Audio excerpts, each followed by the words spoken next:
दोस्तों, आज हम फिर लौटे हैं एक शानदार कहानी लेकर जिसको सुनकर आपको मज़ा आ जाएगा। प्राचीन समय में गंगा नदी के तट पर एक मछुआरा रहता था। उसका जीवन नदी और मछलियों पर आधारित था। वही उसका धर्म, उसका कर्म और उसका साधन था। उसी मछुआरे की एक कन्या थी जिसका नाम लोगों ने रखा था मत्स्यगंधा। कारण यह था कि उसके शरीर से मछलियों की गंध आती थी। मत्स्यगंधा का सौंदर्य अद्वितीय था। उसका मुख चंद्रमा की भांति दीप्तिमान, नेत्र कमल की पंखुड़ियों जैसे और केश गहन रात्रि जैसे काले और लहराते हुए। लोग उसे देखते तो ठिठक जाते, किंतु समीप आने से संकोच करते क्योंकि उसके शरीर से मछलियों की तरह गंध आती थी। मत्स्यगंधा का दैनिक कार्य था नाव लेकर यात्रियों को नदी से एक तट से दूसरे तट तक पहुंचाना। उसका जीवन सरल था पर भीतर एक आकांक्षा थी, काश मेरा जीवन साधारण न होकर किसी बड़े प्रयोजन का भाग बनता। एक दिन प्रातःकाल गंगा का जल स्वर्णिम आभा में चमक रहा था। उसी समय एक महान तपस्वी ऋषि पराशर वहां पहुंचे। ये महर्षि शक्ता के पुत्र और वेद विद्ध थे। उनके शरीर से तेज झलक रहा था। ऋषि को नदी पार करनी थी। उन्होंने मत्स्यगंधा से नाव पर बैठने का आग्रह किया। नाव चल पड़ी।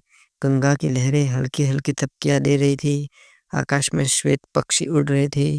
नाव जैसे जैसे बीच धारा में पहुंची, वैसे वैसे वातावरण अधिक गंभीर होता गया।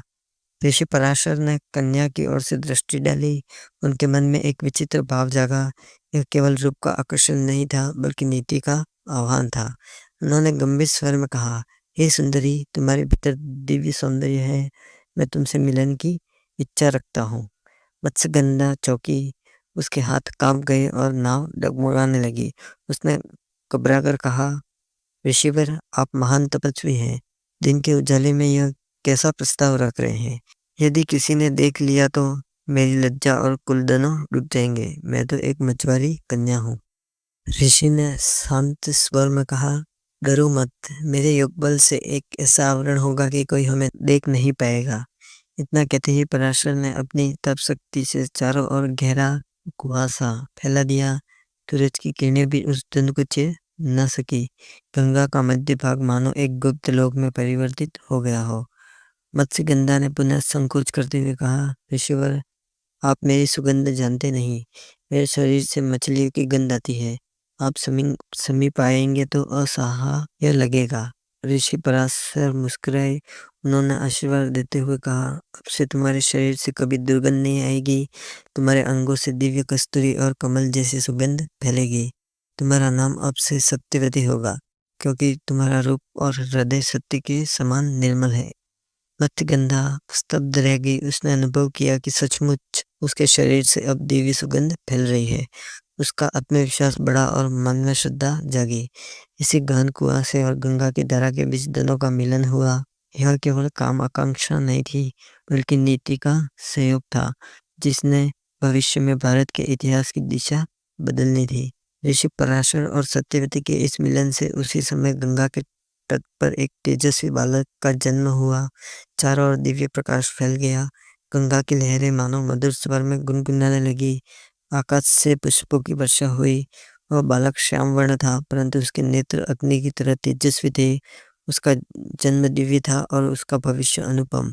ऋषि पराशर ने उसे गोद में उठाकर कहा, यह बालक कृष्ण द्वैपायन कहलाएगा।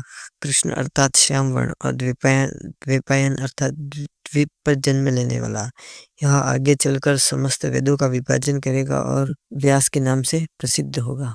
सत्यवती ने बालक को आश्चर्य से देखा। उसने पूछा, ईश्वर, यह बालक मेरा है, पर इसका पालन मैं कैसे करूंगी? मैं तो साधारण मछुआरे की पुत्री हूँ। पराशर ने शांत स्वर में उत्तर दिया, सुंदरी, चिंता मत करो। यह बालक महात्मा है। यह तुम्हारे साथ नहीं रहेगा।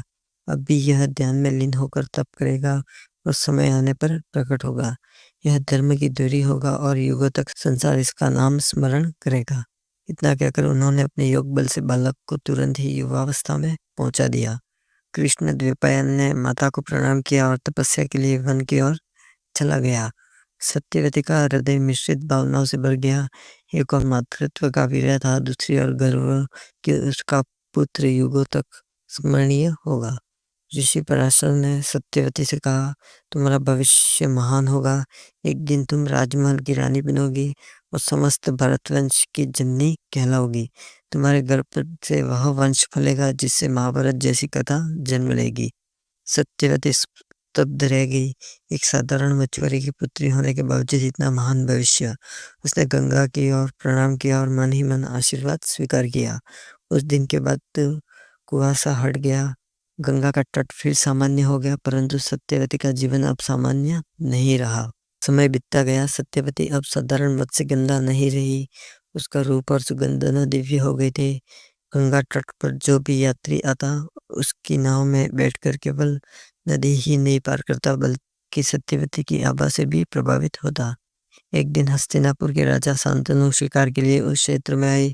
जब उन्होंने गंगा तट पर सत्यवती को देखा तो वे उसके रूप, सुगंध और तेज से मोहित हो गए। उन्हें लगा जैसे यह कोई दिव्य कन्या है।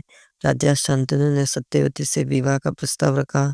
सत्यवती के पिता ने एक शर्त रखी, मेरी पुत्री के पुत्र ही भविष्य में हस्तिनापुर के उत्तराधिकारी बनेंगे। यह शर्त कठिन थी, क्योंकि शांतनु के पहले से गंगा से उत्पन्न पुत्र भी थे, परंतु प्रेमवश राजा ने यह स्वीकार किया। इस प्रकार सत्यवती राजमहल की रानी बन गई। सत्यवती ने आगे चलकर हस्तिनापुर वंश को जन्म दिया, परंतु जब राजा शांतनु के पुत्र बिना संतान के मर गए, तब ऋषि पराशर से उत्पन्न पुत्र वेदव्यास को बुलाया गया। उन्होंने नियमानुसार हस्तिनापुर की रानियों से संतान उत्पन्न की और पांडव कौरव वंश की नींव रखी। यही वह वंश है जिसके कारण महाभारत जैसा महान ग्रंथ रचा गया।